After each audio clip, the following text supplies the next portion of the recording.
முழுமையாக நம்பிக்கை கொண்ட அந்த அடியாருக்கு அல்லாஹு தாலா சொர்க்கத்தை அல்லாஹ் கொடுத்துடுறான்.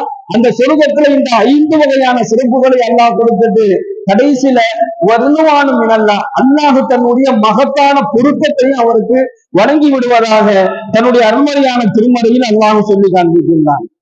அப்ப ஈமான் கொள்வதில் உறுதியாக இருப்பதை நாம் ரொம்ப கவனமாக இருக்க வேண்டும். நபிகள் நாயகம் ஸல்லல்லாஹு அலைஹி வஸல்லம் அவர்கள் சொல்லி காண்பிக்கின்றார்கள், ஈமான் கொள்வதில், அதாவது அல்லாஹ் மீது வைத்திருக்கக்கூடிய நம்பிக்கையில நீங்க ரொம்ப உறுதியாக இருக்கணும்.